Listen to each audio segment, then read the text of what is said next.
I am going to be going through the stories that you guys wrote, and we're going to be comparing the stories to the actual graphs they were written about, and then I'm also going to be talking about how your graph probably looked as well. So make sure you take your graphs out and follow along as I go through each one of the stories.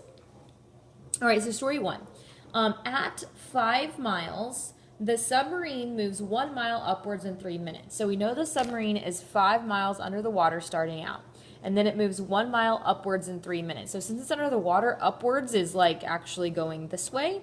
So it's going upwards 1 mile, and it takes it 3 minutes to do that. Then the submarine stops for 4 minutes. So here it is, and it stopped for 4 minutes. Then they discover there's a leak in the submarine, so he has to come all the way up to shore, and he does that in 4 miles and 2 minutes. So your graph should have looked exactly like this. The only issue that I see maybe you guys had is maybe you guys didn't realize that coming up for a submarine is going this way, and you guys may have graphed it going this way. So that's the only other issue I could have seen that you may have had. So maybe your graph went up like this, and then like this, and then up like that. Okay, but otherwise, this was well written, and you should have had something probably fairly similar.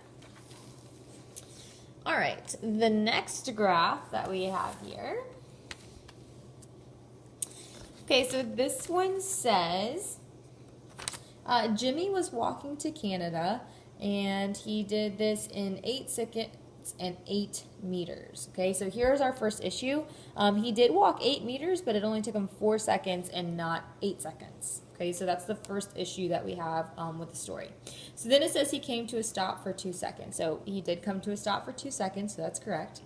Then he decided to walk backwards, so he did that for 4 meters in 2 seconds. So here he is, he's walking backwards from the direction he came, so that part's correct. So then he stops again for 2 seconds. So there he is stopping again for 2 seconds. So that part's correct as well. He then decides to finish his walk to Canada, and this takes him 4 meters in 4 seconds. So he goes 4 meters in 4 seconds. And then he decides to walk back because he is cold, and he walked back 4 meters, and that took him 2 seconds. So here he is. All right, so he's walking. Now this says that he's walking back 4 meters in 2 seconds, but he's actually walking back 8 meters if we look at the graph. Because he's up here at 8 and he's walking all the way back, so he should have walked 8 meters in 2 seconds. So this would be another issue you may have had with your graph as well. So all the other details of the story are correct, except for here, the time was wrong. This said 8 seconds, but it's actually only 4 seconds.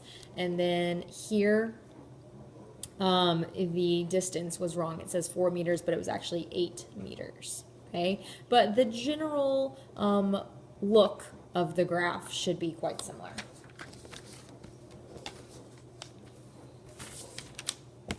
All right, our next graph, so graph number 3. It says Pop is 12 meters away from his church. So here he is, he's 12 meters away from his church.